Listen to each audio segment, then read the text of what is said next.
Din is-sena fit-23 edizzjoni tal-Maratona Oħloq Bissima li ħafna drabi ssir għal missjoni tas-Soċjetà Missjonarja ta' San Pawl barra minn Malta se tinkludi proġett ta' 5 appartamenti għal dawk iż-żgħażagħ li jgħixu f'Dar San Giuseppe u jilħqu l-età adulta tagħhom. Skont il-liġi dawk li joqogħdu fid-djar ta' tfal jistgħu jagħmlu dan sakemm jilħqu l-età ta' 18-il sena. Iżda Father Lewis Mallija, id-direttur tad-dar, qal li ma jistax ikun li jħallu lil dawn iż-żgħażagħ bħall-erba' fost il-ġimgħa u jħalluhom jitilqu minn magħhom jekk jafu li mhux se jkollhom saqaf fuq rashom. It-tfal tagħna li laħqu 18-il sena intuhom post sabiħ indipendenti fejn jistgħu jgħixu is-snin li jkunu ħajseku, min se jkun l-università jistudja, min se jkun l-MCAS jistudja, min ikun qiegħed issettilja mhux veru, ġifieri ta' 18 tkun għadek lura milli tissettilja. Il-proġett se jsir f'dik li kienet il-kċina tal-kunvent fejn kien isir it-tissir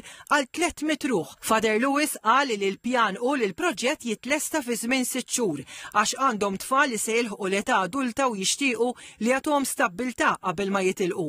Qal id-dar tibqa' f'kuntatt ma' dawk li jkunu residenti. Staqsejt lil Father Lewis għal kemm żmien se jitħallew dawn iż-żgħażagħ joqogħdu fl-appartamenti. Naddattaw mal-persuni.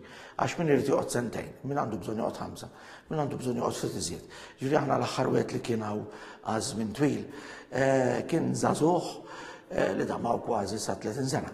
Fil-Maratona Oħloq Bissima se jinġabru wkoll fondi għal proġetti missjonarji fil-Peru, Pakistan u l-Filippini, fejn bħalissa hemm 80 missjonarju tas-Soċjetà Missjonarja ta' San Pawl joffru servizzi lill-iktar nies foqra tad-dinja.